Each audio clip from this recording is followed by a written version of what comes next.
rebuilt the whole motor, put it all back in, cranked it up, ran fine here in the shop. Went out for a test drive, ran great for about a minute, and then acted like it was trying to run out of fuel, stumbling and backfiring and carrying on. And pulled over and let it sit for a few minutes, fired back up, ran okay for another couple minutes. And then now it's, like I can go out here on the street and get about a mile down the road and it just starts acting crazy.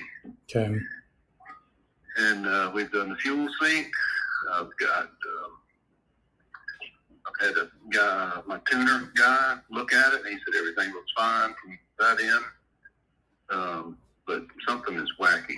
But the fuel pressure stays up all the time. Okay. So your question to me is, what could be causing this? Is that correct? Yeah, I'm kind of at wit's end here. Okay.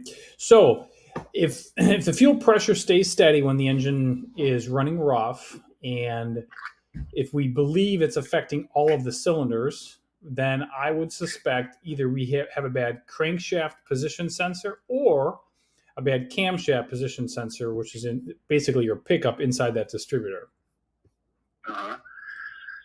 Well, I replaced them both when I rebuilt the motor, and the crankshaft position sensor wasn't getting the ground at first, and I had a plug issue with the plug. The engine wouldn't start. Okay. But got that squared away. And the camshaft position sensor, it's just weird that it runs perfect. Absolutely perfect. And then just out of the blue, it just starts bucking and carrying on. Okay. And then bring it back to the shop, let it sit for half an hour, and it runs perfect again. Are there any codes in the computer? Beg your pardon? Are there any diagnostic trouble codes? Nope. None. Okay. So the fact that it runs good and then it runs bad, like within a blink of an eye, that doesn't surprise me at all, right? That's what electronic components do when they start to fail.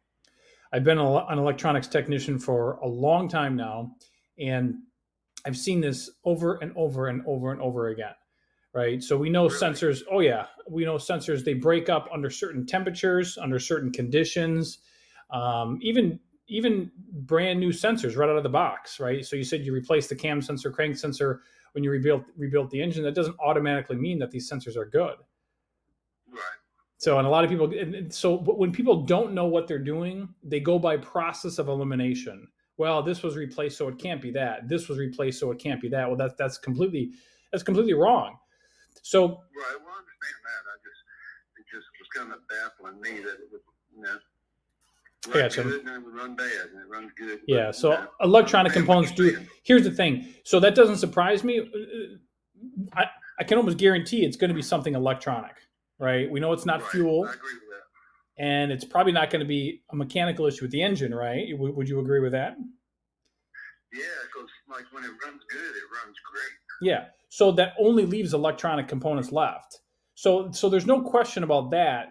The question is what electronic component is going bad, causing this problem. So that's what we have to do. We have to go after the electronic component. So we do have the ignition coil, we have the distributor cap, we have the distributor rotor. You probably replaced all those when you rebuilt the engine, but again, it doesn't mean that these components are good. Now, and I did, and I've actually gone back and replaced those back with the original ones.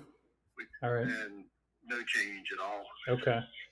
So my experience has been either the throttle position sensor can also cause this, and the PCM can also cause this odd intermittent rough running condition. But I wouldn't go after the PCM until we've ruled out the TPS, and we've ruled out the cam sensor, we've ruled out the crank sensor. And really the best test to do this is to use a lab scope to check these signals on a dual trace lab scope when this condition occurs. Now, anything short of doing that, we're kind of just spinning our wheels and we're just guessing. But I would recommend that, if you have time and if you can, I would recommend to go that route. But if not, you could always just warranty these parts out and see if that does the trick. Yeah. Well, I've done all the voltmeter tests, on the throttle position and all that stuff and all of it. The signal, like 5 volts in and variable signal out. Yeah. That all seems to be good, but it's only good when I'm checking it, Right, of course, right. That's the secret, my friend. Yeah, you got to check it when it acts up. Yeah. I mean, I jumped out here in the middle of the street when it cut off earlier. Just look at the fuel pressure gauge. I've got a gauge on the end of my rail. Yeah. And it was still dead on 45. Yeah. I know it kind of eliminates that. Yeah, I don't think we got a fuel delivery problem. It sounds to me like we got an ignition system issue, primary, secondary ignition system issue.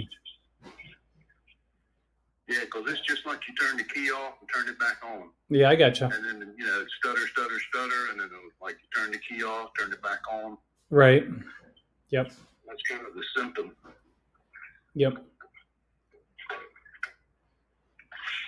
So, if you were going to throw a dart at one of them, which one would you go for first? You think? You might want to just warranty out the cam and crank sensors, and then if the problem persists, you could go after that TPS and then maybe even the PCM. Gotcha. Okay.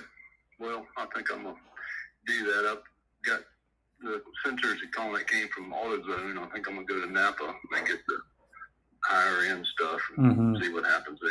Yeah, there you go. Okay. Well, I think you kind of confirmed where I was going.